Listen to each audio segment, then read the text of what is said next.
Hello, students. I'd like to have a few minutes to just share with you some things from Chapter 10 on language development that I thought would be important to stress. I know your chapter talks about the rules of language. I won't dwell on that. It's good to know basic understanding of the rules and how oral language is developed. I think one of the hardest things for me to learn when I started teaching preschool age children and toddlers was understanding them. As you know, they don't talk in complete sentences. They start out maybe with one word that is really not like the word itself. For instance, wah could be water. And it takes a while to figure out what they're trying to say. I can't tell you the number of times that children would come to me with some sort of statement saying something, and I honestly did not understand that. This happened a lot at the beginning of the year when I was first getting to know the children and their language. Many times I would take their hand, show me, can you show me? And often that resolved the issue because I just did not understand what they were trying to tell me, which is very frustrating for me and for the child too. Your text in table 10.2 is a great example of how language advances in the preschool age child. 3-year-olds can basically put 3 words together and they can identify objects by use.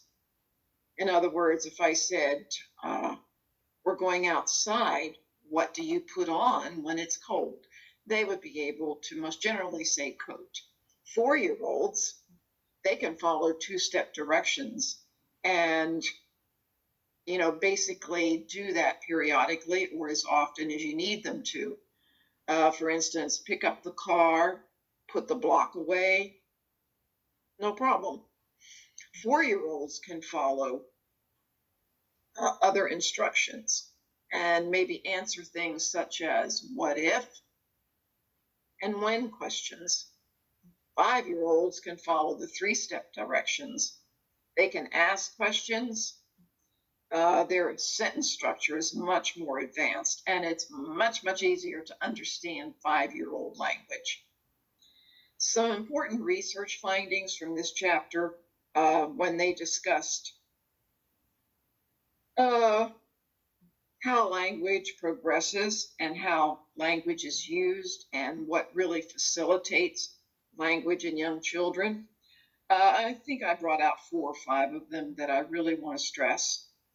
Notice that it is during free play, talk is less self-centered and it becomes more collaborative, which is what we want to see because then children are able to start being able to solve problems on their own.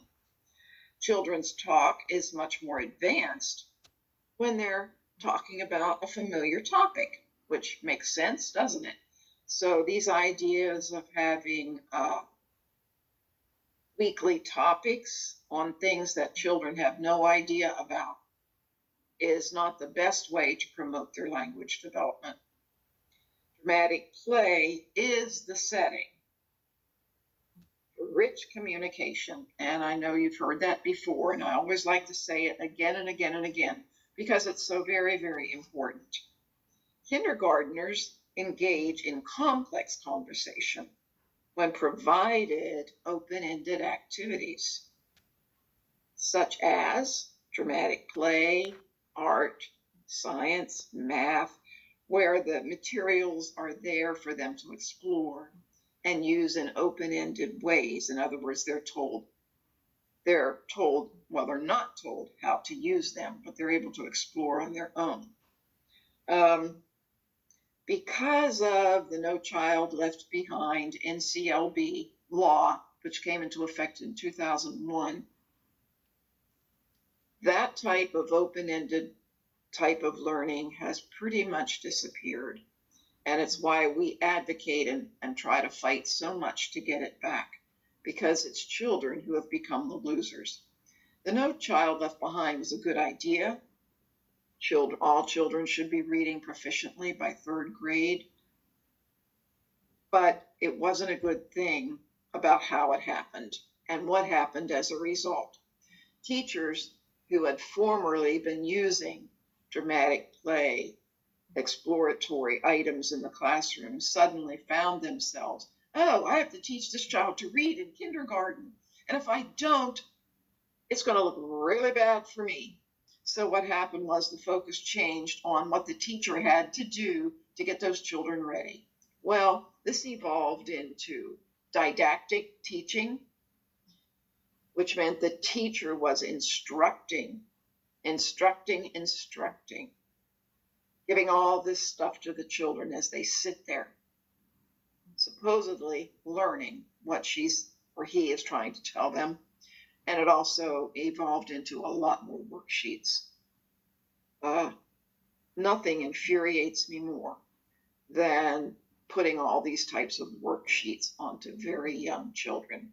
And I know that a lot of times with online learning, that's basically what happens in a digital sense. They did discover that by third grade, the reading scores were not any better. In fact, they were even worse. So the idea of that kind of teaching did not really show that it was the best way. There's got to be a balanced approach to reading and writing. And children in the preschool age group are still in the emergent stage, which means even in kindergarten, they're not really supposed to be reading conventional reading as we know it. Emergent means they're exposed to daily print within the classroom, many opportunities to see print so that they can begin to understand that print and words have meaning. That has to happen first before they can read. And they should be exposed to a variety and many types of books. You can't go wrong when you're working with young children and reading stories to them and just generally asking questions about the story, asking them, can you tell me about the story that I just read? And accepting whatever they're telling you. Those are always good things, and that can happen from infancy onward, this exposure to books is probably one of the best ways to introduce children to reading. All right, that's all I have for now. Thank you.